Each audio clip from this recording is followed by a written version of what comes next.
kelas itu adalah nilai-nilai kebaikan atau nilai-nilai profil pelajar Pancasila apa yang kita yakini, yang kita hargai, dan kita laksanakan sama-sama.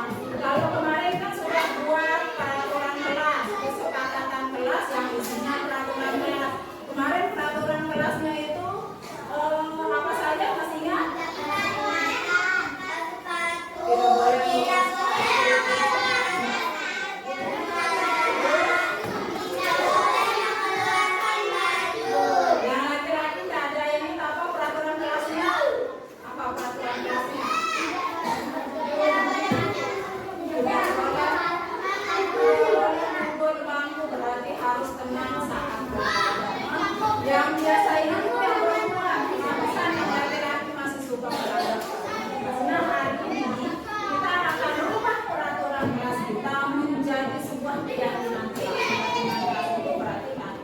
Tidak boleh yang sudah pegang itu dalam pelaksanaan kelas.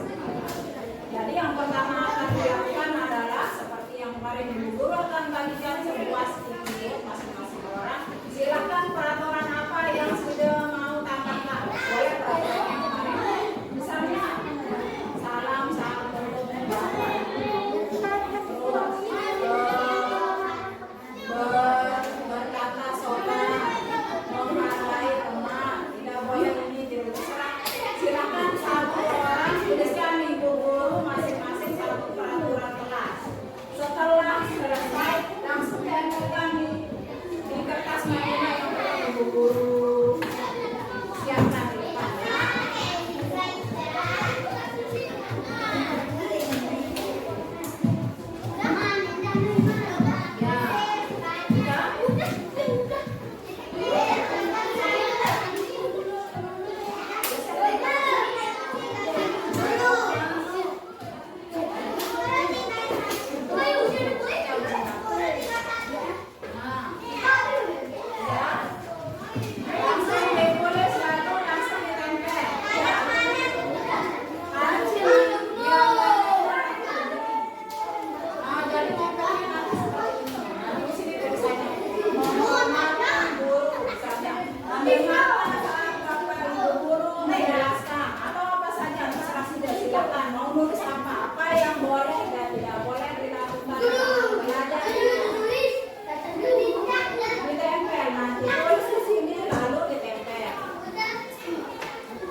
Oh iya, nggak apa-apa, silakan ditulis. Kalau sudah ditulis langsung tempelkan ke depan. Bukan, nggak perlu. Tulis apa yang mau sudah buat peraturan kelas. Tidak boleh. Nah, silakan langsung ditempel ke depan. Boleh. Iya, tulis namanya.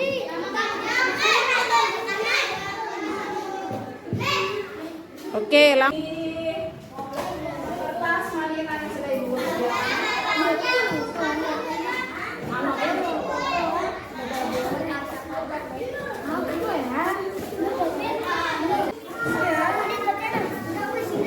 tidak boleh.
Coba yang belakang.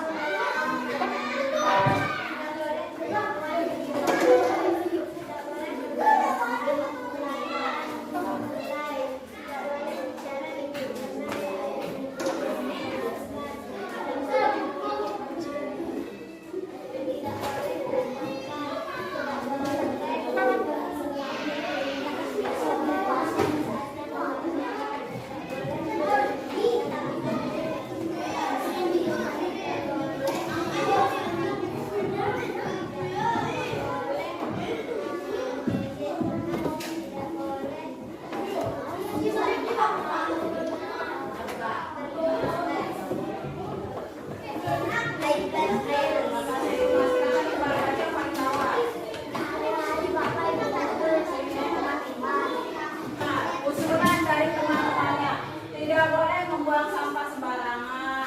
Salam ketika melihat Bapak Ibu guru. Tidak boleh bicara kasar. Baris per baris sebelum masuk kelas.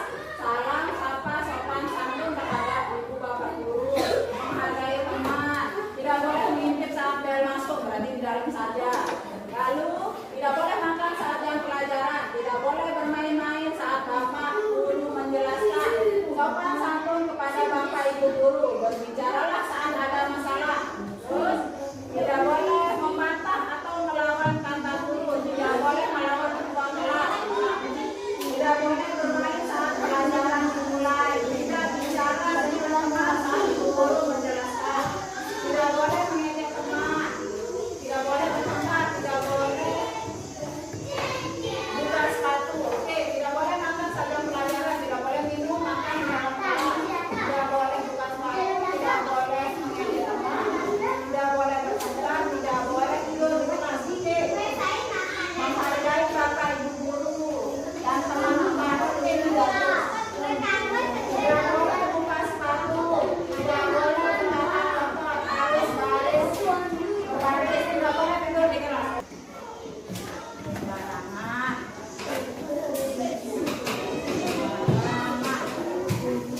Yang sama kita buat begitu ya. Lalu salam. Salam, sopan, santun, menghargai bapak ibu guru. Nah, ini bagus. Baik, baris berbaris. Sekarang kita membuat menjadi keyakinan kelas. Kelasnya tadi, keyakinan kelas itu yang mana? Keyakinan kelas itu ada nilai-nilai profil pelajar Pancasila yang dijabarkan melalui yang 6 itu. Misalnya, kalau tidak buang sampah sembarangan itu berarti buang sampah di mana? Kalau buang sampah di bak sampah itu menunjukkan side orangnya bagaimana? Apakah disiplin? Apakah bertanggung jawab? Apakah menghargai teman? Menghargai guru? Sopan santun? Atau bagaimana? Disiplin atau tanggung jawab? Tanggung jawab. Yang nama tanggung jawab itu kita melakukan sesuatu sesuai aturan. Kalau punya tugas berarti harus disiplin, harus diselesaikan. Nah, berarti yang tidak buang sampah sembarangan ini masuk tanggung jawab. Yang kedua, salam, sopan, santun, menghargai bapak ibu guru. Ini namanya nilai sopan berat. Sopan santunnya sama ibu guru saja atau bagaimana?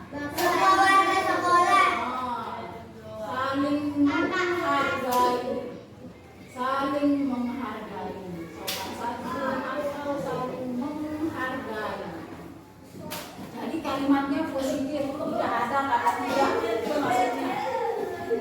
Terus berbaris sebelum masuk kelas. Disiplin, tanggung jawab, sopan santun atau menghargai? Disiplin. So disiplin ya. Terus berbaris sebelum masuk kelas, menghargai teman. So yang nomor 2 ya. So nomor 2. Lalu tidak boleh mengejek teman. Masuk yang mana? Masuk nomor 2 harus sopan sama temannya, harus menghargai. Tidak boleh mengejek teman, tidak boleh bertengkar. Sama juga saling menghargai dengan teman. Bapak Ibu guru dulu ya. Bapak Ibu guru. Saling menghargai teman-teman.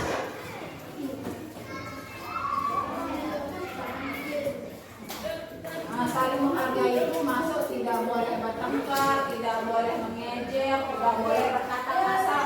Karena kalau berkata kasar berarti itu tujuannya mengejek temannya. Lalu memperhatikan Bapak Ibu guru saat menjelaskan. Itu termasuk dalam menghargai Bapak Ibu guru. Berarti saat dia bermain saat Ibu guru sedang menjelaskan, berarti dia tidak menghargai Bapak Ibu guru. Ya? Jadi masuk poin yang kedua. Yang ketujuh, sudah ya. Yang kedelapan, tidak boleh makan di kelas saat belajar. Nah, kira-kira? Oh, disiplin masuk. 6 saat belajar tuh masuk. Disiplin masuk tidak. Tidak boleh makan di kelas, tidak tidur. Oh, itu sama ya. Terus tidak boleh berkata kotor. Nah, berarti sekarang maksudnya dari yang 10 peraturan ini kita punya 4 keyakinan kelas. Keyakinan kelas. Nah, lamun tempat dan beringat itu maksudnya menurut lalu bingung. Nomor 1 apa? Tanggung jawab. Tanggung jawab itu yang mana misalnya? Buang sampah di tempatnya. Kalau punya tugas, dikerjakan sampai selesai. Kalau ada PR, dikerjakan. Kalau punya piket, dikerjakan. Piket kamu ngomong di doang. Itu maksudnya bertanggung jawab, gitu ya. Jadi bertanggung jawab itu banyak. Yang kedua, sopan santun dan menghargai Bapak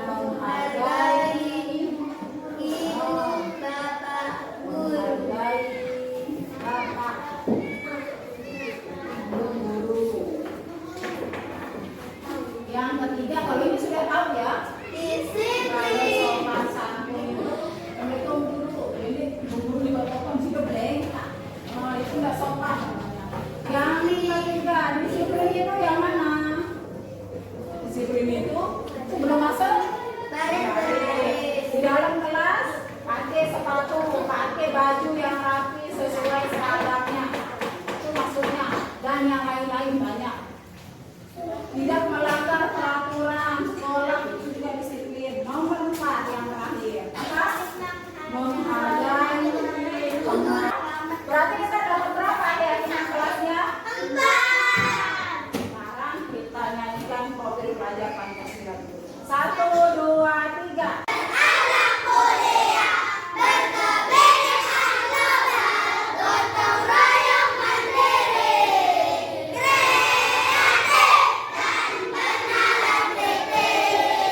Oke, sekali lagi sekarang.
Bismillahirrahmanirrahim.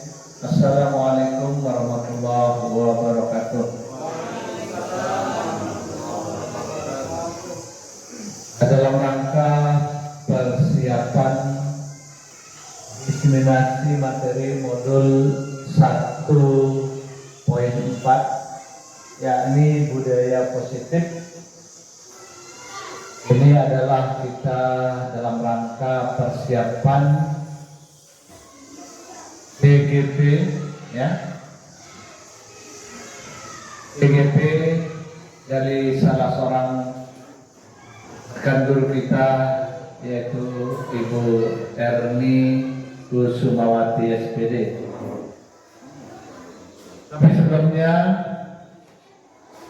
marilah kita sama-sama memanjatkan puji syukur kita kepada Allah Subhanahu wa taala atas limpahan berkah serta inayah yang telah diberikan kepada kita, sehingga pada pagi menjelang siang ini kita diberikan kesehatan, kenikmatan dan keluangan waktu sehingga kita bisa beraktivitas seperti biasanya.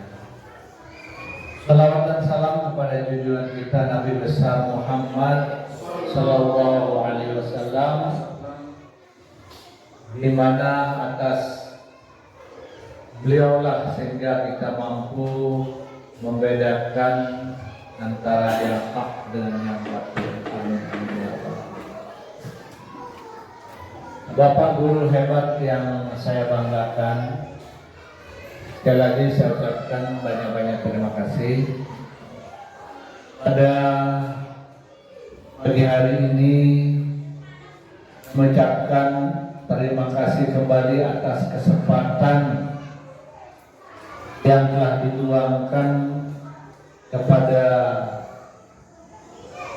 Bapak Ibu semua dalam rangka diseminasi materi modul 1.4 ini, yakni budaya positif.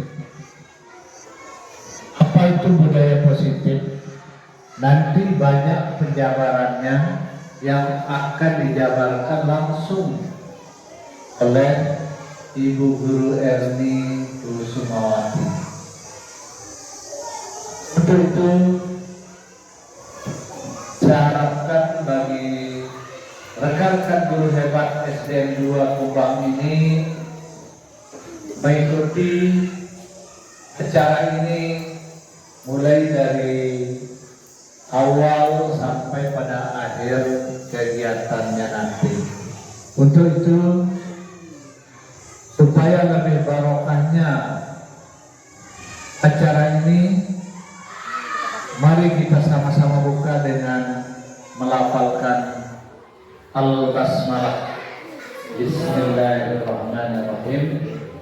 Acara diseminasi materi modul 1.4 resmi saya buka pagi ini. Berikutnya, semua materi paparan materi akan disampaikan oleh Ibu Erni Kusumawati SPD. Kepada beliau disilakan.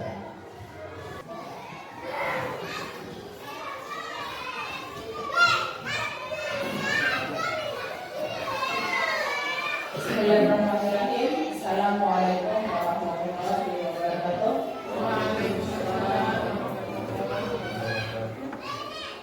Salam dan bahagia Bapak Ibu hebat SDN 2 Kumbang.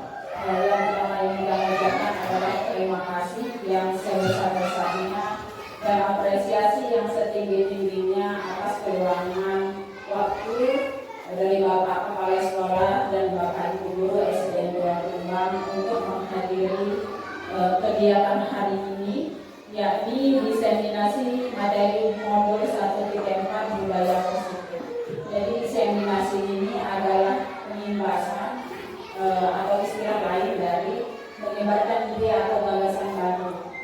Jadi di modul 1 yang pelajari sebagai CGP Angkatan 9 Kabupaten Lombok Timur 1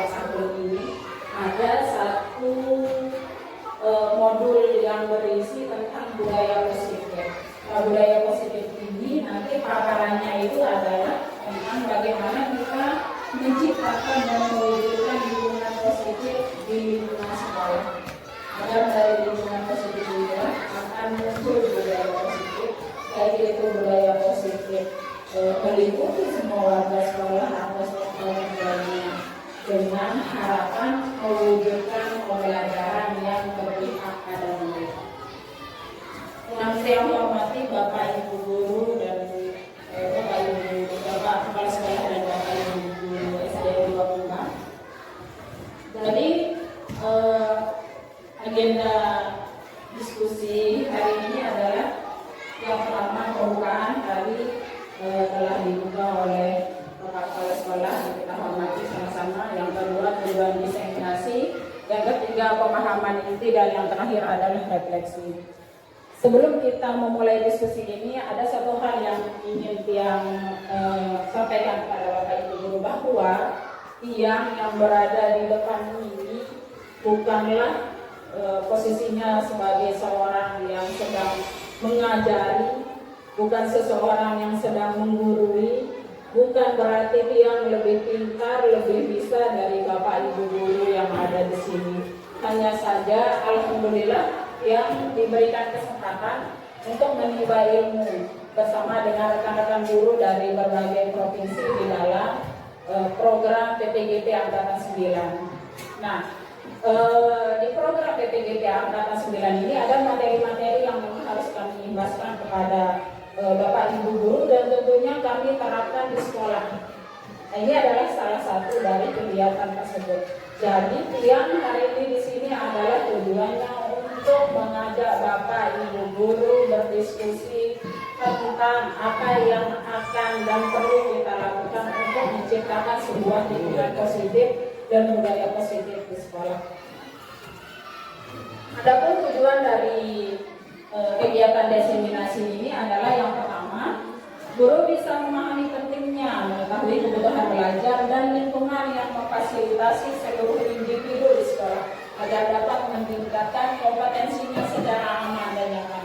Kita pasti sudah sering mendengarkan istilah sekolah ramah anak kalau di guru merdeka. Jadi ada istilah sekolah ramah anak, sekolah yang pembelajaran yang berpihak pada murid, sekolah aman, nyaman, dan ramah untuk anak. Nah, itu adalah tujuannya salah satunya. Yang kedua, tujuannya adalah agar guru dalam komunitas pembelajaran di sekolah ini bisa bersama-sama mengembangkan dan mewujudkan visi sekolah yang berpihak pada murid dan berlandaskan nilai-nilai kebajikan di universitas. Sebelum kita masuk materi dari budaya positif ini, yang mau menanyakan sesuatu, yang mau memberikan pertanyaan pemantik kepada Bapak Ibu Guru. Apakah Bapak Ibu Guru setuju? Jadi saya mengharapkan tanggapan. Yang pertama, hukuman dapat mendisiplinkan anak. Yang kedua, pemberian hukuman dengan hal positif seperti membaca atau membersihkan halaman sekolah dapat meningkatkan disiplin anak. Dan yang ketiga, memberi penghargaan dapat meningkatkan motivasi belajar anak. Apakah Bapak Ibu Guru setuju atau tidak setuju dengan pertanyaan atau pernyataan ini? Bagaimana? Atau mungkin nomor 1 setuju, nomor 2 tidak setuju. Bagaimana? Apakah disetujui atau Bapak Ibu Guru tidak setuju? Tidak setuju? Silakan Pak Guru Ustaz Saiful.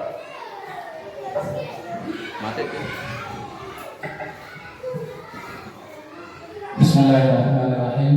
Terima kasih telah diberikan kesempatan oleh Ibu Guru yang bertugas atau sebagai calon guru penggerak. Dan dalam pertanyaan pemantik yang diberikan, ada yang secara pribadi saya setujui dan ada juga yang saya tidak setujui. Yang mana yang pertama, yakni hukuman dapat mendisiplinkan anak.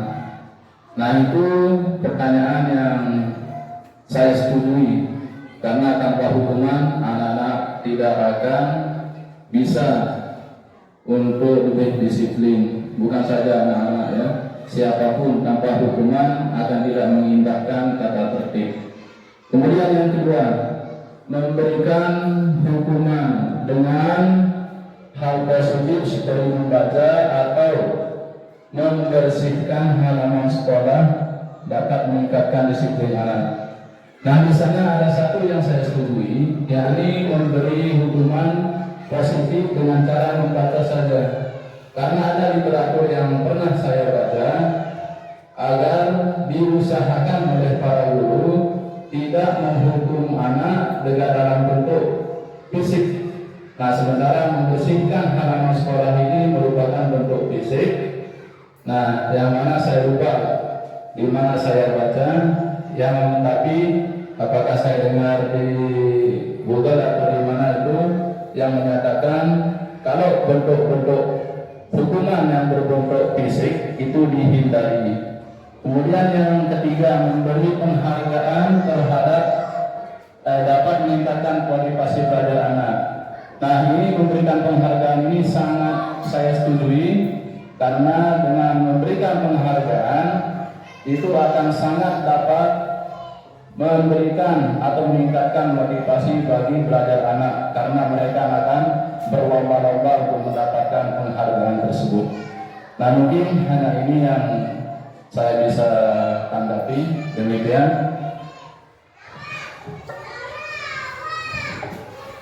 Terima kasih kepada Pak Guru Saiful yang mengampu kelas 2 atas tanggapannya. Mungkin sudah diungkapkan oleh Pak Guru Saiful tadi, ada beberapa poin yang beliau setujui dan ada satu poin di sini yang tidak disetujui adalah pemberian hukuman membersihkan halaman. Berarti mungkin yang di sini yang tidak disetujui itu adalah pemberian hukuman yang bersifat fisik yang nantinya mungkin akan menyakiti fisik anak didik kita. Nah, di sini yang ketiga itu ada poin penghargaan. Penghargaan itu bisa berupa pujian, dan yang paling sering kita lakukan sebenarnya itu adalah pemberian hadiah untuk sesuatu yang telah mereka capai.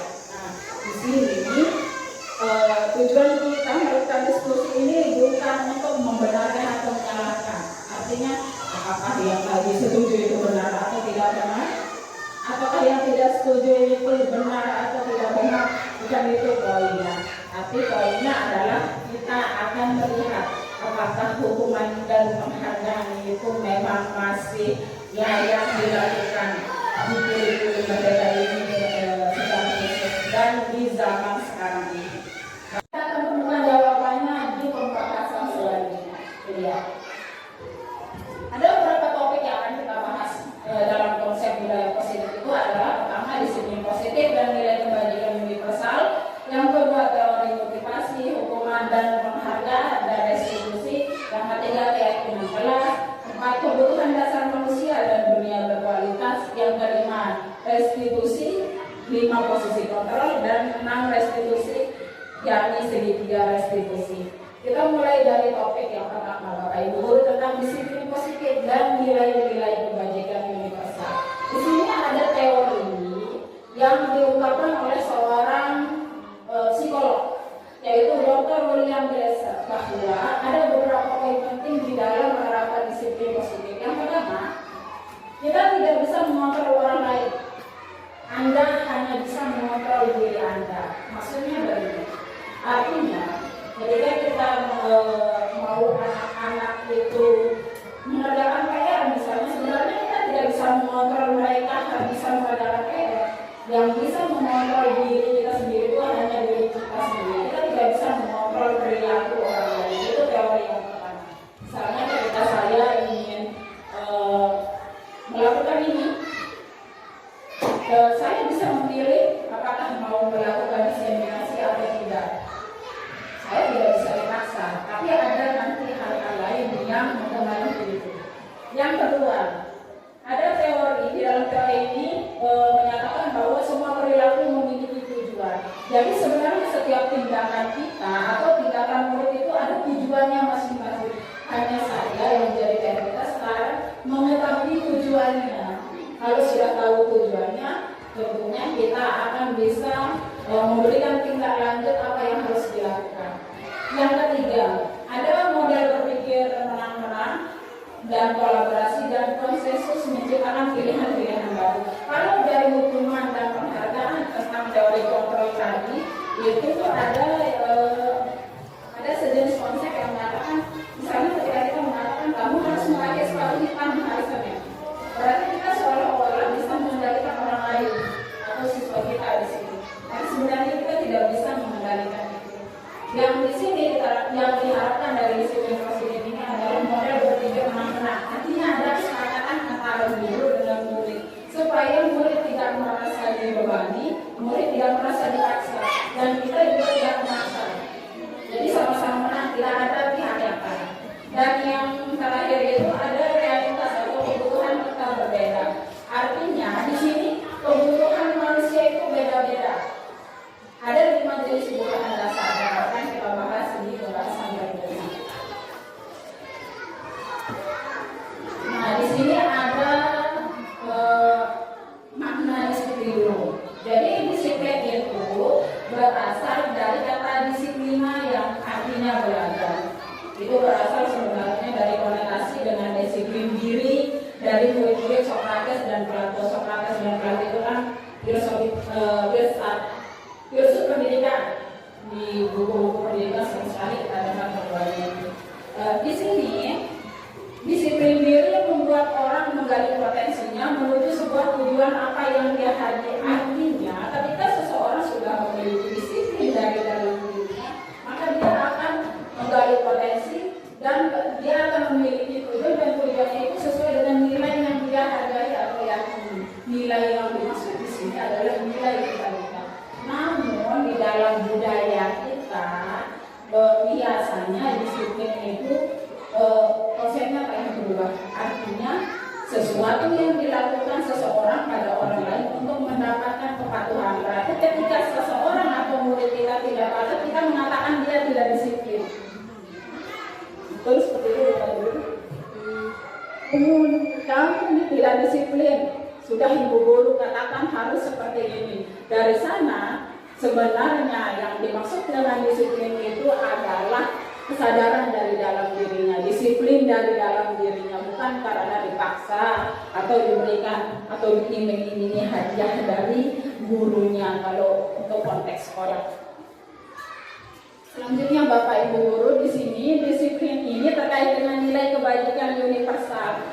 Nilai kebajikan universal ini adalah nilai-nilai kebaikan yang diyakini oleh semua orang. Itu kenapa dikatakan universal. Universal itu berarti lintas budaya, lintas bahasa, lintas negara, lintas suku.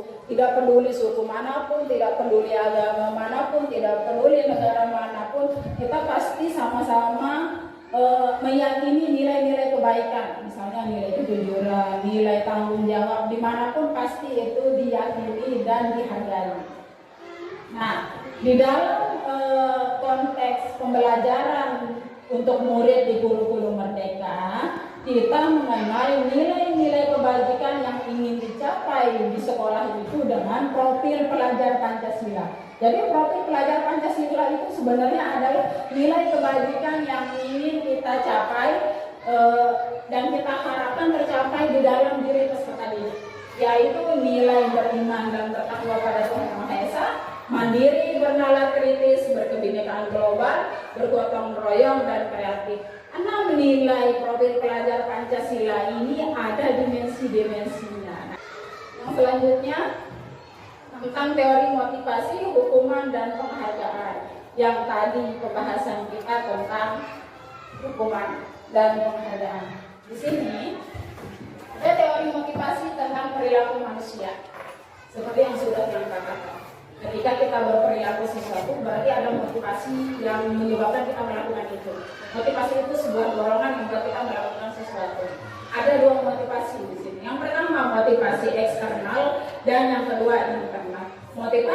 Motivasi eksternal ini dibagi menjadi 2. Yang pertama adalah ketika seseorang melakukan sesuatu untuk menghindari ketidaknyamanan atau hukuman. Yang kedua, untuk mendapatkan imbalan dari orang lain atau institusi. Misalnya, Bapak Ibu, misalnya saya di suatu hari, di hari Senin misalnya, Saya memutuskan untuk datang pagi sekali, jam 6:30 misalnya. Berarti ada dorongan yang membuat saya melakukan itu yang datang pagi hari. Sekarang dorongannya yang mana? Apakah dari motivasi eksternal? Misalnya saya melakukan itu, kalau poin pertama berarti saya melakukan itu karena menghindari ketidaknyamanan atau hukuman, supaya tidak ditegur oleh bapak kepala sekolah. Takut ditegur sama kepala sekolah, malu sama kepala sekolah. Saya datang pagi, berarti motivasi kita eksternal yang pertama. Itu maksudnya. Yang kedua, saya mau pagi datang supaya dianggap saya yang paling rajin di sekolah ini. Wah, Bu Guru Erni paling rajin, diajak pertama datang. Berarti motivasi saya yang kedua, mengharapkan imbalan atau pujian dari orang lain atau hadiah. Hadiah itu kan bisa berupa pujian, kamu hebat sekali, apalagi kalau diberikan pimpinan itu kan pasti luar biasa. Berarti itu motivasinya yang kedua. Yang kedua ini masih bersifat eksternal dari dorongan orang lain. Sementara yang diharapkan dari perilaku itu adalah motivasi internal dari dalam dirinya yang menjadi tujuan dari disiplin positif, yakni menghargai diri sendiri. Yang mana yang dikatakan menghargai diri sendiri dan keyakinan diri? Saya akan, ketika saya mengatakan saya akan tadi datang supaya saya menjadi seseorang yang lebih baik, lalu setelah menjadi orang yang lebih baik ini, saya bisa menjadi pedoman bagi anak-anak murid saya. Itu dia perbedaan antara motivasi eksternal dan yang terakhir itu adalah restitusi. Restitusi itu adalah bagaimana suatu proses menciptakan kondisi bagi murid untuk memperbaiki kesalahan mereka sehingga mereka bisa kembali pada kelompok mereka dengan karakter yang lebih kuat. Di restitusi ini kita sebagai guru mengajak siswa berdiskusi. Mungkin kita langsung, kenapa tadi kemarin tak masuk? Kamu ikut berdiri di lapangan. Apa mendengarkan alasannya dulu. Kita ajak diskusi, kita cari alasannya kenapa. Itulah yang disebut dengan restitusi. Nanti ada ulasan berikutnya. Sampai sini ada yang mungkin Bapak Ibu guru mau sampaikan terkait hukuman dan penghargaan dan disiplin. Pak Guru berarti yang minta tanggapannya dari tadi yang lihat mengangguk-angguk, apakah sekarang sudah berubah mindsetnya tentang hukuman dan penghargaan? Bismillahirrahmanirrahim. Assalamualaikum warahmatullahi wabarakatuh. Kita tanggapi mengenai disiplin ini. Kalau masalah disiplin dari sejak dulu tidak pernah habis-habis. Nah, mengenai disiplin di sekolah, saya kira kita semua sudah paham. Kita semua sudah paham mengenai disiplin. Namun dari disiplin ini dari segi apa saja? Kita sebagai pendidik dan guru harus bisa mencerminkan bagaimana disiplin itu dilaksanakan. Kalau guru tidak disiplin, otomatis siswa juga begitu. Mengapa yang bilang begini?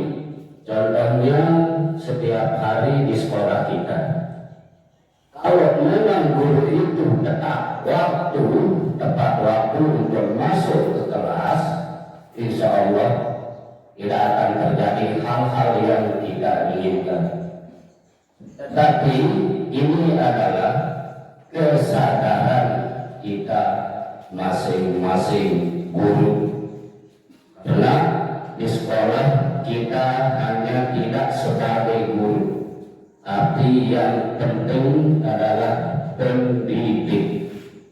Bagaimana mendidik seorang siswa supaya menjadi manusia yang dimanusiakan.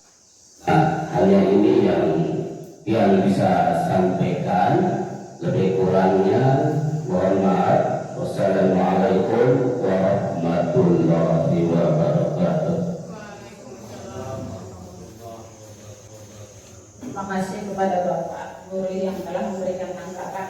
Jadi sejauh ini baru sampai di dua topik, ternyata kesadaran kita tentang penghargaan dan hukuman itu mulai berubah. Ada perubahan paradigma.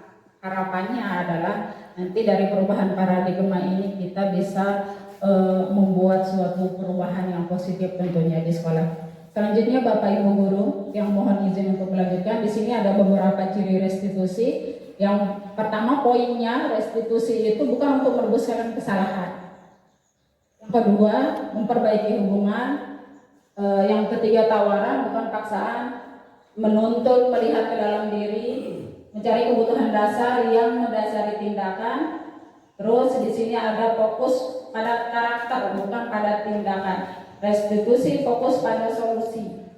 Yang kesembilan, restitusi mengembalikan murid yang berbuat salah pada kelompoknya. Karena biasanya ketika seseorang berbuat salah, dia malu kembali ke kelompoknya. Sekarang bagaimana kita membuat mereka percaya diri ke kelompoknya dengan menjadi pribadi yang lebih baik. Itu tujuan dari restitusi. Yang selanjutnya adalah keyakinan kelas. Keyakinan kelas ini pasti bukan hal asing bagi Bapak Ibu guru. Saya yakin Bapak Ibu guru sudah banyak yang membuat keyakinan atau kesepakatan kelas. Di sini ada poin penting. Kenapa kita harus buat keyakinan kelas, bukan peraturan kelas? Kalau peraturan itu biasanya dia bersifat memaksa, bisa juga dia bersifat hanya disetujui oleh satu pihak. Misalnya hanya saya, seorang wali kelas tempat yang membuat peraturan, nanti harus dipatuhi oleh kelas 4 itu sendiri. Atau bisa saja saya menyepakatinya, tapi biasanya kalau peraturan itu dia menggunakan kalimat-kalimat negatif. Kalau keyakinan kelas itu diusahakan, dibuat atau disepakati melalui curah pendapat. Artinya kita berkolaborasi dengan siswa untuk membuat suatu keyakinan kelas yang kita yakini sama-sama dan kita terapkan sama-sama. Dan poin yang kedua untuk keyakinan kelas itu adalah bagaimana keyakinan itu nantinya akan mendasari perilaku siswa kita, yaitu mendukung motivasi intrinsik. Jadi karena dia punya keyakinan dan keyakinannya itu yang membuat dia bertingkah laku. Sama seperti misalnya karena kita yakin adanya Tuhan, makanya kita sholat. Seperti itu mungkin. Dan poin yang selanjutnya untuk keyakinan kelas itu adalah keyakinan kelas itu biasanya digunakan dengan kalimat positif. Nah, di sini ada lingkaran pengaruh. Pertama, ada lingkaran peraturan kelas, nanti diharapkan berubah menjadi keyakinan kelas, lalu menjadi lingkungan positif. Kalau sudah keyakinan kelas, ada lingkungan positif, dan yang terakhir adalah harapan kita itu adalah terbentuknya budaya positif di sekolah. Nah, di sini adalah beberapa kegiatan yang bisa dilakukan untuk membuat keyakinan kelas. Keyakinan kelas itu begini Bapak Ibu guru. Mungkin yang bisa contohkan sedikit. Nah, ini ada perbedaan peraturan dan keyakinan. Kalau peraturan itu selalu kembalikan buku ke tempatnya. Dilarang mengganggu orang lain. Ada kata dilarang. Dilarang. Tidak boleh membuka sepatu di dalam kelas. Berarti itu peraturan. Sekarang kalau kita membuat dia menjadi keyakinan kelas, maka keyakinan itu harus menggambarkan nilai kebajikan universal yang tadi kita bahas. Misalnya, ketika dia peraturannya selalu mengembalikan buku ke tempatnya, berarti dia sudah bertanggung jawab. Sama dengan mengerjakan PR atau tugas yang diberikan Bapak Ibu guru, berarti itu menggambarkan nilai tanggung jawab. Jadi beda kalimatnya kalau keyakinan kelas. Terus yang kedua, kita ambil contoh yang hadir di sekolah 15 menit sebelum pembelajaran dimulai. Berarti atau nanti kalau di peraturan itu dilarang terlambat atau tidak boleh terlambat masuk kelas, berarti itu udah masuk peraturan kelas. Sekarang bagaimana kita rubah kalimatnya supaya jadi keyakinan kelas? Oh, kalau dia hadir lebih awal atau tepat waktu, berarti dia menghormati orang lain. Kalau terlambat datang kan misalnya udah masuk pelajaran, Tiba-tiba dia ketok pintu, ibu guru sedang menjelaskan. Kan ibu guru dan teman yang belajar terganggu, berarti dia tidak menghargai orang lain. Dan komitmen diri, saya harus tepat waktu, berarti sudah komitmen. Atau bisa juga masuk disiplin. Jadi disiplin itu misalnya datang tepat waktu, mengerjakan piket, itu tergantung pada nilai apa yang akan kita masukkan. Itu dia. Makan di kelas misalnya, kalau makan di kelas berarti tidak disiplin, berarti kita buat kalau keyakinan tersebut kalimatnya adalah disiplin. Tapi yang jadi masalah adalah bagaimana kalau misalnya kita hanya mengungkapkan disiplin. Apa maksudnya disiplin Bapak Ibu Guru? Kita mungkin bisa paham, tapi yang SD kalau kita buat keyakinan kelas disiplin, apa maksudnya disiplin? Bagaimana mereka menerapkan menjadi seorang yang disiplin? Caranya ada 2 cara. Yang pertama ada tabel Y dan ada tabel T namanya. Dia akan mempraktikkan sedikit tabel T. Tabel T itu begini. Misalnya untuk poin menghormati. Misalnya ini keyakinan kelas, poin menghormati atau saling menghormati. Oh, nanti kita buat, kita sepakati. Oh, yang Sido maksud saling menghormati itu yang mana anak-anak? Nanti mereka yang buat kesepakatannya, mereka yang buat pendapatnya. Oh, harus datang tepat waktu Ibu Guru. Harus nyapa teman Ibu Guru. Jangan cuek-cuek aja. Harus mengembalikan barang teman yang sudah dipinjam. Bilang terima kasih. Harus minta izin sebelum meminjam. Berarti kalau saling menghormati itu tampaknya yang seperti ini. Yang tidak tampak menghormati atau tidak menghormati itu yang terlambat, yang acuh, yang tidak mengembalikan barang yang dipinjam. Itu dia maksudnya yang tanda B. Yang keempat Bapak Ibu Guru, kebutuhan dasar manusia. Kebutuhan dasar manusia itu terbagi menjadi 5. Kebutuhan dasar ini dia menjadi dasar kenapa seseorang bertindak atau berperilaku. Kalau tadi kan ada motivasi intrinsik yang membuat seseorang berperilaku atau bertindak. Ada hal yang mendorongnya, itu karena kemauannya sendiri-sendiri. Sekarang dia berbuat seperti itu sebenarnya ada apa? Ada 5. Di sini kebutuhan bertahan hidup. Kedua, kasih sayang dan rasa diterima. Ketiga, kesenangan. Keempat, penguasaan. Yang kelima, kebebasan. Yang bertahan hidup itu begini maksudnya. Kenapa dari tadi saya minum? Itu bertahan hidup. Kenapa saya makan? Kenapa kita makan? Kan untuk bertahan hidup. Kita makan dan minum untuk bertahan hidup. Berarti kita sedang memenuhi kebutuhan dasar bertahan hidup. Itu dia. Lalu kalau yang kasih sayang dan rasa diterima, kenapa seorang peserta didik mau memenuhi kita? Supaya Ibu Guru senang melihatnya, supaya disayang sama Ibu Guru. Berarti dia sedang melakukan sesuatu dengan kebutuhan supaya terpenuhi rasa kasih sayang dan rasa diterima. Sama seperti rasa diterima oleh kelompoknya. Misalnya ketika dia punya teman-teman yang lain, apa dia akan melakukan sesuatu yang disenangi oleh teman-temannya supaya dia diterima oleh temannya. Lalu yang ketiga ada kesenangan. Misalnya, kenapa sih kita sering bercanda atau melontarkan hal-hal lucu di sekolah? Supaya senang. Jadi hiburan kata Bapak Ibu. Terus yang keempat itu penguasaan. Penguasaan ini diakui atau menunjukkan kebisaan atau kebolehan kita tentang sesuatu. Misalnya begini, siapa yang bisa menjalankan tugas nomor 1? Soal nomor 1 saya Ibu, saya betul. Kalau misalnya saya tanya, kenapa sih dia mau maju? Soalnya saya bisa. Berarti dia sedang memenuhi kebutuhan penguasaan. Penguasaan itu untuk diakui bahwa dia bisa melakukan sesuatu. Ini loh saya ada loh di sini, saya bisa ini, di guru saya bisa itu. Kan peserta kita sering menunjukkan itu, berarti itu dia sedang memenuhi kebutuhan penguasaannya. Lalu yang terakhir adalah kebebasan. Kebebasan itu terkait dengan pilihan supaya tidak bosan. Maksudnya begini, kenapa sih dia tidak semangat belajar?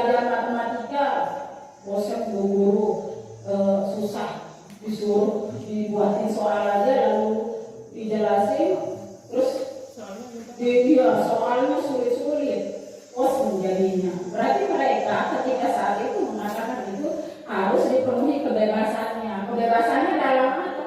Dalam apa? Kebebasan memilih cara belajar yang mereka minati, Bapak Ibu guru.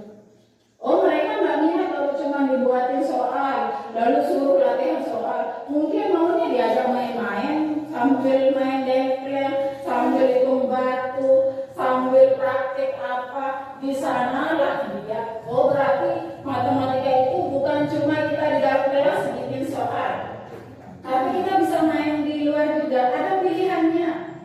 Gak cuma di sini. Oh, kita bisa belajar kayak gini ya Ibu guru. Maka ketika mereka bisa mempunyai pilihan dan pilihan itu sesuai dengan apa yang mereka minati, maka akan memunculkan suatu perilaku yang kita harapkan. Jadi tugasnya jadi selesai kalau mereka senang. Mudah-mudahan kita sudah tahu kebutuhannya, harapannya kita bisa membuat suatu keputusan apa yang harus kita lakukan supaya terpenuhi kebutuhannya. Kalau terpenuhi kebutuhannya, dia bisa melakukan sesuatu dengan tenang, dengan senang. Itu. Ini kebutuhan dasar. Yang kelima, posisi kontrol. Posisi kontrol itu ada 5 posisi kontrol, Pak Guru, Bapak Ibu guru. Yang pertama, kita sebagai guru itu biasanya ada 5 posisi kontrol kita. Yang pertama, penghukum. Misalnya begini, kapan kita menjadi posisi penghukum? Kenapa kamu telat 15 menit? Push up 10 kali. Berarti kita berada di posisi penghukum. Posisi penghukum ini biasanya kalimatnya kalau kamu tidak melakukannya, awas ya, awas. Ibu guru akan menjemurmu di lapangan. Berarti posisi kita penghukum, masih penghukum. Saya yakin kita masih banyak yang ada di posisi penghukum. Saya pun sering. Saya pun. Lalu yang kedua, pembuat rasa bersalah. Kalau pembuat rasa bersalah itu kita mengatakan sesuatu yang membuat anak merasa bersalah dan tidak percaya diri pada kita. Begini kita bilang, dari tadi ibu guru menjelaskan kenapa yang lain aja dikerjakan. Tak kasihan sama ibu guru sudah capek-capek menjelaskan, sudah main-main sendiri. Pasti anak merasa bersalah. Berarti saat itu kita berada di posisi kontrol membuat rasa bersalah. Yang ketiga ada teman. Kita akan mengatakan ini, ayolah lakukan demi ibu. Masa kamu tidak mau? Ingat tidak, ibu pernah bantu kamu. Atau kita bilang seperti ini, besok kerjakan tugasnya ya. Kan kita temenan, demi ibu guru deh. Lakukan ini ya, nggak enak nanti ibu guru yang dimarahin sama bapak kepala sekolah. Berarti kita saat itu sedang berposisi sebagai temannya. Posisi kontrol kita posisi teman. Yang keempat, posisi pemantau. Pemantau itu kita membiarkan peserta didik mempertanggungjawabkannya atau melakukan perbaikan dari kesalahannya. Itu kita cuma melihat aja. Soalnya gini kita bilang, apa enggak ngerjain PR? Pak Bu Guru, kalau gitu nanti kerjakan PR-nya, Ibu Guru tunggu jam terakhir. Saya sering begitu, ternyata itu pemantau. Nanti jam terakhir saya pantau, saya lihatin bener enggak dikerjain PR-nya. Itu posisi pemantau. Yang terakhir yang diharapkan dari posisi kontrol ini sebagai kita seorang guru adalah posisi manajer. Posisi manajer ini adalah posisi kita berkolaborasi dengan peserta didik untuk mencari solusi dari permasalahan yang terjadi. Di posisi manajer inilah nanti akan timbul yang disebut dengan restitusi yang tadi, Bapak Ibu guru. Sebelum itu dia mau tanya dulu, Bapak Ibu guru berada di posisi yang mana sekarang? Refleksi dulu. Pak Guru Robert posisi mana? Posisi nomor 1. Penghukum. Ibu Guru Yusra Laila Masih di penghukum. penghukum. Penghukum aja. Teman juga kadang-kadang ya. Ibu Guru Sum di mana? Kadang-kadang di penghukum, kadang-kadang di teman. Ya, saya paling sering betul seperti kata Bapak Ibu Guru. Kita pasti paling sering di penghukum membuat rasa bersalah sama teman, atau paling paling kalau udah mungkin kok gimana jarang pemantau, tapi nah posisi yang kita harapkan itu sebenarnya posisi manajer itu yang mana yang kita mengajukan pertanyaan dulu, kenapa tidak kerjakan PR anakku? Sebenarnya menurut saya Pak Guru Abdul Hakim sering berada di posisi manajer. Kenapa? Saat bimbingan siswa itu beliau sebenarnya kan bertanya kenapa begini, tidak kemudian itu sebenarnya posisi manajer, cuman tidak disadari, kita baru tahu istilahnya sekarang. Itu dia Bapak Guru ya. Jadi harapannya adalah posisi kontrol yang kita lakukan terhadap peserta didik itu adalah posisi manajer. Ini posisi puncak. Kadang-kadang ya kita berasa dibuat rasa bersalah, ada di teman, macam-macam. Untuk supaya berada di posisi yang terbaik. Kan karena segala sesuatu yang kita lakukan itu ya kita salah dulu Pak Guru, Bapak, Ibu Guru ya.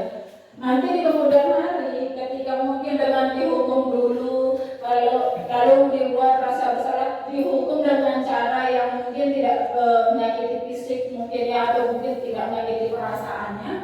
Lalu setelah itu harapannya mereka membawa buku dengan kesadaran dirinya, bukan karena takut dihukum oleh Pak Gurunya.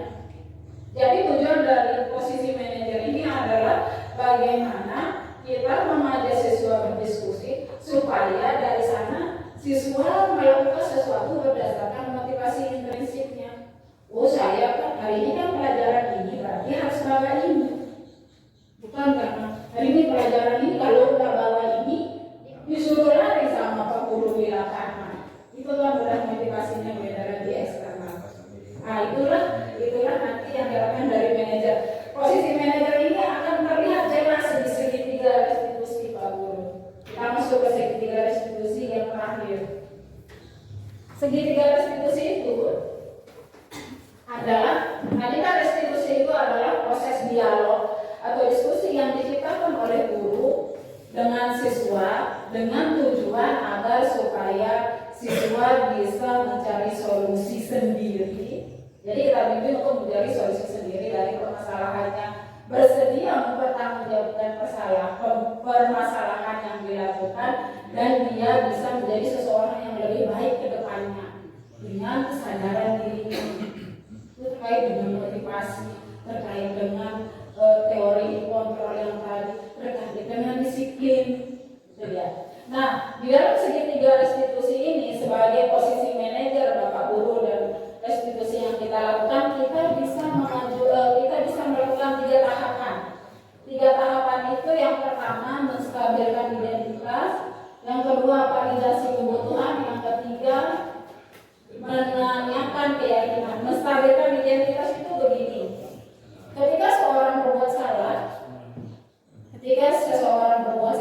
dia sedang berada di posisi gagal. Itu disebut posisi gagal.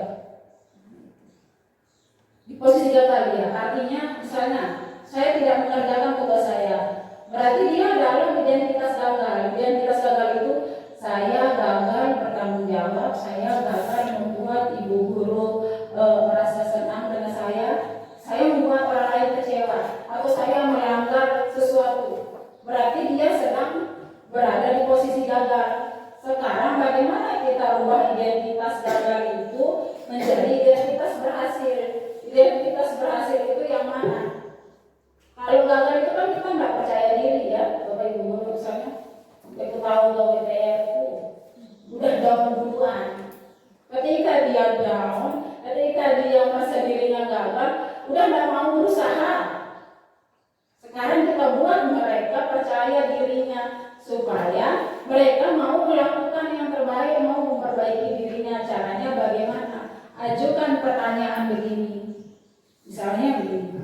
Misalnya kita panggil siswa nih, kenapa kemarin terlambat danu misalnya kayak contoh pernah terjadi ada laporan anak-anak kan pergi keluar main dan Warta Manggala tidak masuk, dan Warta Manggala itu tidak masuk, ternyata ditemukanlah dia lagi mandi di sungai sama teman-temannya. Dilaporkan guru udah nggak masuk tapi mandi di sungai.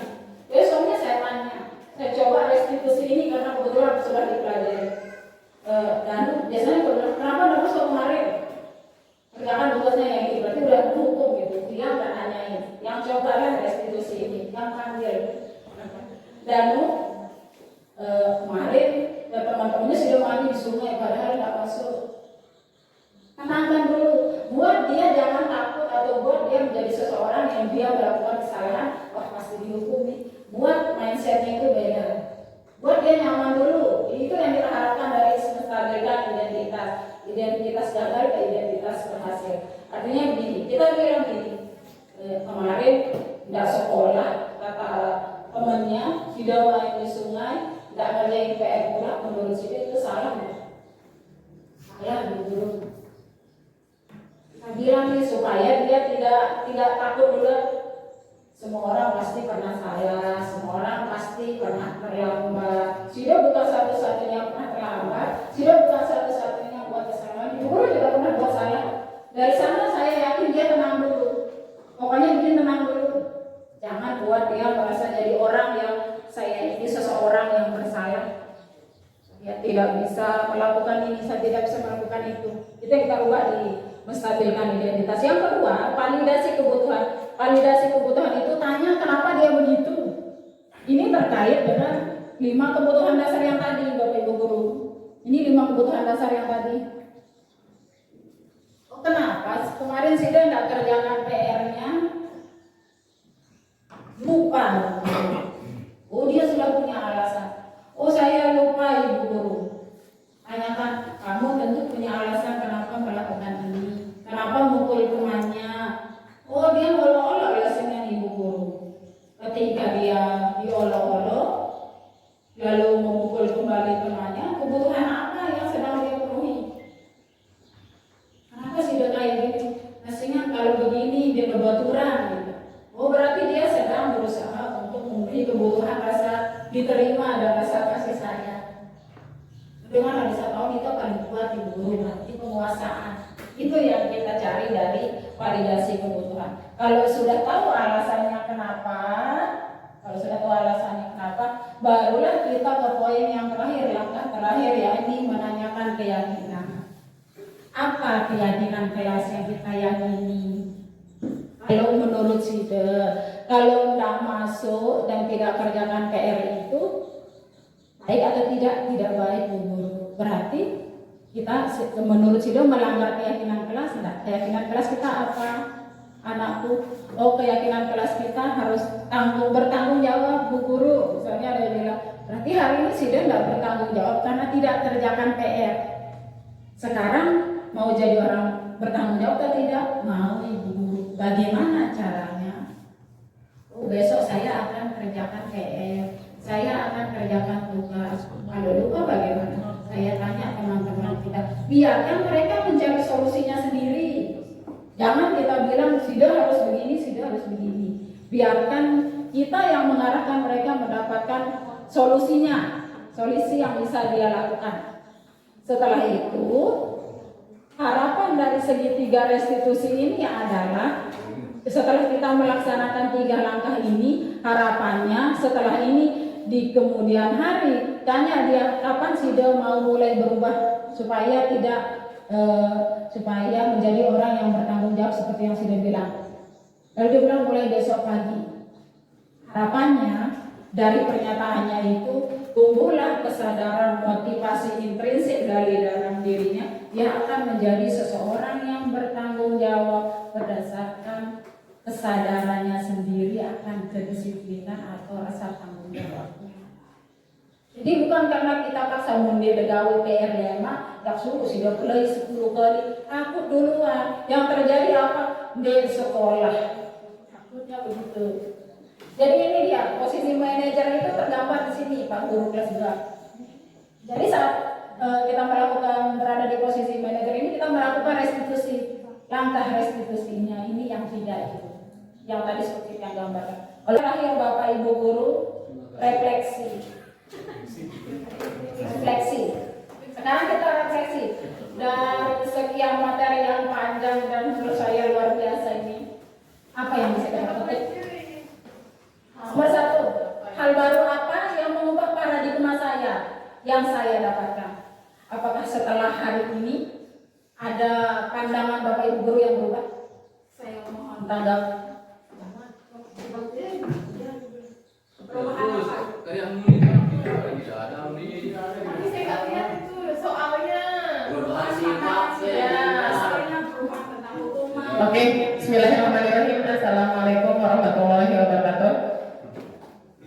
Saya perwakilan dari wali kelas 5.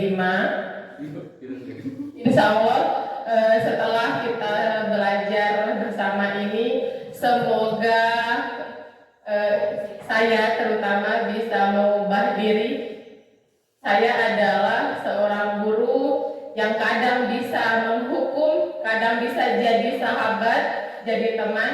Contohnya ketika anak didik kami murung di kelas, nanti saya pasti bertanya kenapa, atau kalau nggak semangat belajar kenapa, apakah ada masalah di rumah atau masalah hati dan lain sebagainya. Saya juga termasuk guru yang yang suka terutama yang suka hukum, itulah saya 75%. Ya, setelah ini insya Allah saya akan berusaha untuk merubah dan bisa menjadi manajer seperti yang tadi, atau benar-benar tidak menghukum lagi, dan seperti itu Bu Guru. Hanya itu yang bisa saya sampaikan. Assalamualaikum warahmatullahi wabarakatuh. Terima kasih untuk tanggapannya. Jadi Pak Guru, bagaimana perubahan paradigma? Ada yang berubah dari cara guru kelas 6 mau menanggapi? Atau mau menanggapi yang kedua?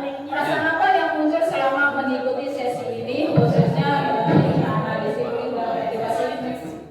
Saya minta tanggapannya untuk yang kedua. Bagaimana perasaannya? Assalamualaikum warahmatullahi wabarakatuh. Sebenarnya dari tadi saya ingin ngomong, tapi di dalam pun saya sama Pak Saiful. Lalu Pak Saiful yang ngomong.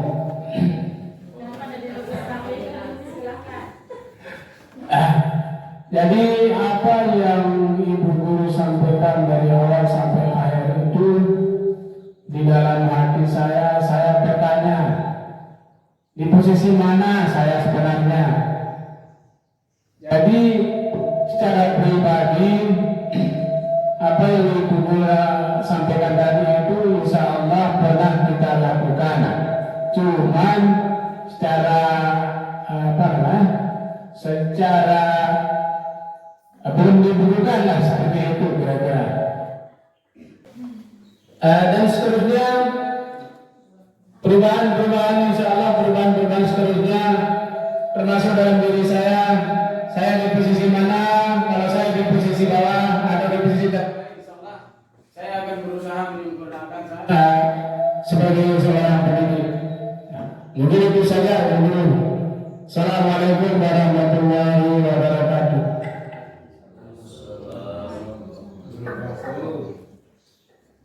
Terima kasih tanggapannya Pak Guru kelas 6 dan Ibu Guru kelas 5. Perubahan tantangan. Kalau yang kemarin kita mungkin lebih sering berada di penghukum.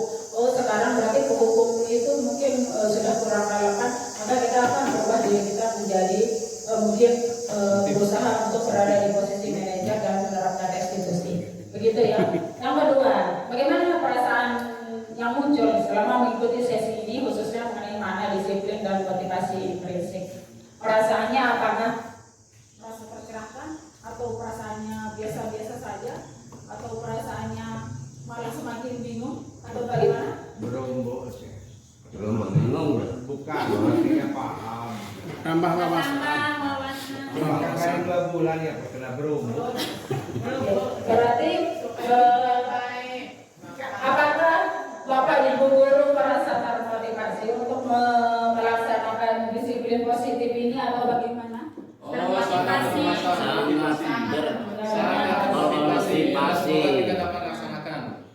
Berarti harapannya perasaan kita mendapatkan ilmu baru, kita merasa senang ada wawasan baru, dan kita termotivasi untuk Senang ada wawasan baru. Terima kasih untuk refleksi tentang perasaan ini. Yang ketiga, peran Among seperti apa? Peran Among itu kan peran pembimbing. Peran Among itu yang menggambarkan yang tiga yang diungkapkan oleh Ki Hajar Dewantara. Ingar sosum tulodo, iman dia Among Tarsa, betul dengan daya ini. Beliau peran sebagai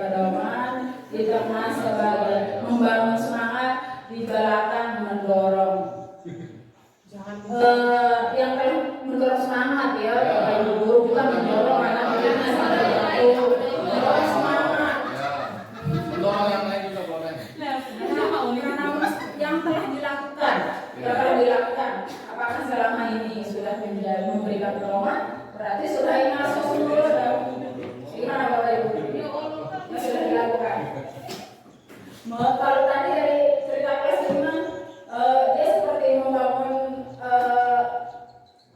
semangat ya, membina hubungan baik. Kita berada di tengah-tengah, kan kalau berada di tengah itu posisi kita sama. Ya, posisi yang Dan menyenangkan. itu sudah Ingmadia Mahmutarso sebenarnya posisi among yang kedua. Nah yang terakhir, saya akan menjadi among yang seperti apa setelah mengikuti modul ini?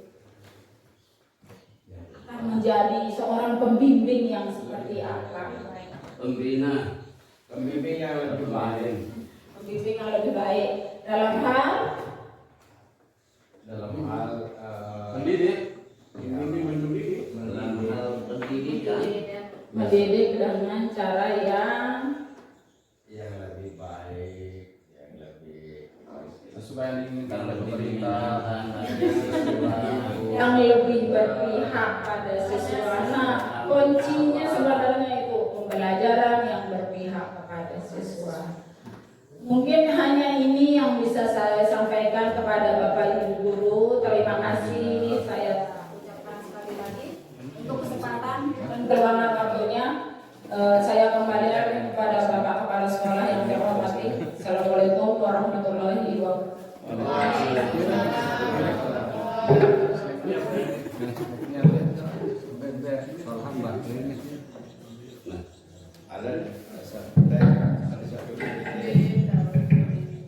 Saya terima kasih kepada Jeremy yang telah menyampaikan dari awal sampai terakhir. Dan perlu saya simpulkan apa yang telah dipaparkan tadi, yang sebagai prinsip kita, sebagai titik tekan kita di sini adalah budaya positif, ya. Jadi budaya positif itu seperti yang dipaparkan tadi, supaya jangan ada rasa keterpaksaan, ya. Tidak ada rasa keterpaksaan.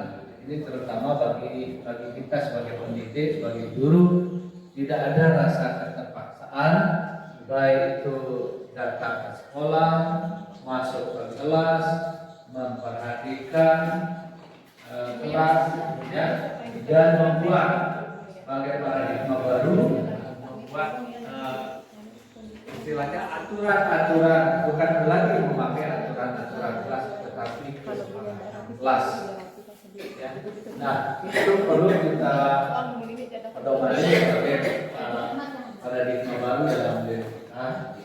Nah, di sini budaya positif itu seperti yang disebutkan dari Pak Gurakan tadi adalah nurani kita sendiri, ya. Jangan ada merasa takut, jangan ada merasa mau terpuji, mau dipuji, ya. Tetapi mari kita berangkat dari rasa keikhlasan, dari rasa diri kita, terlahir daripada diri kita, ya.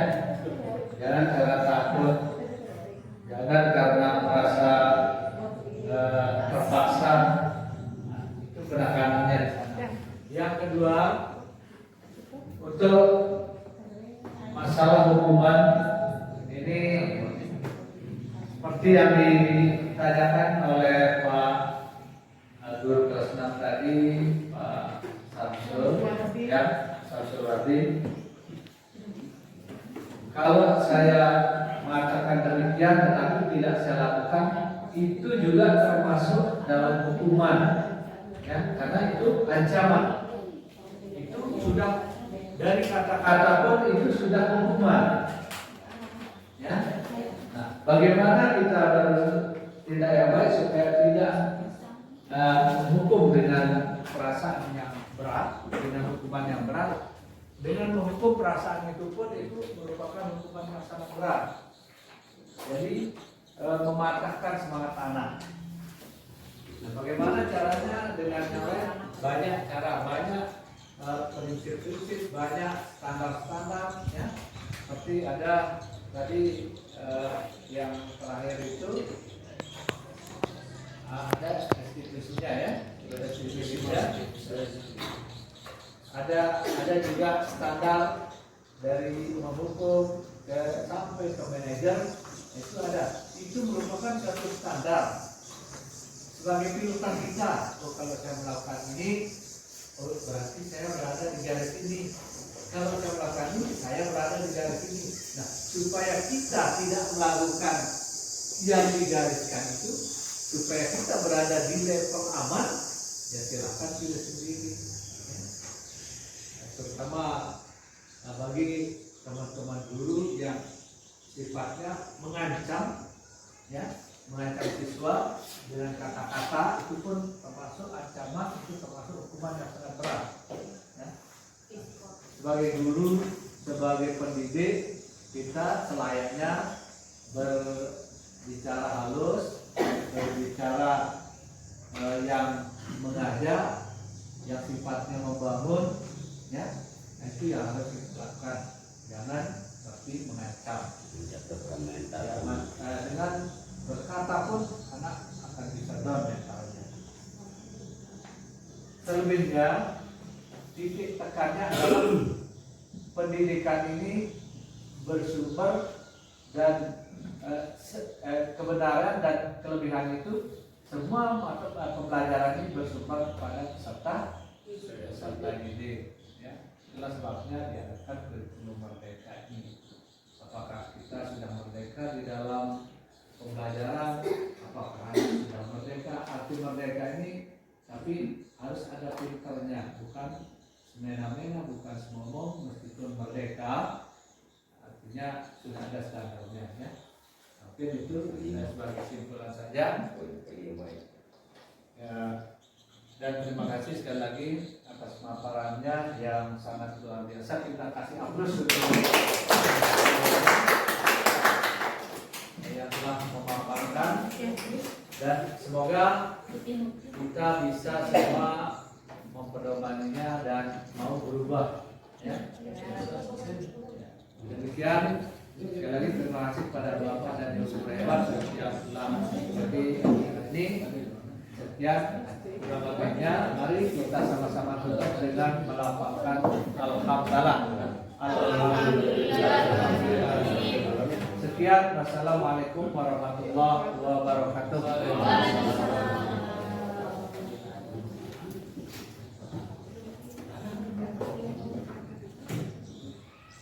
Wah, selesai.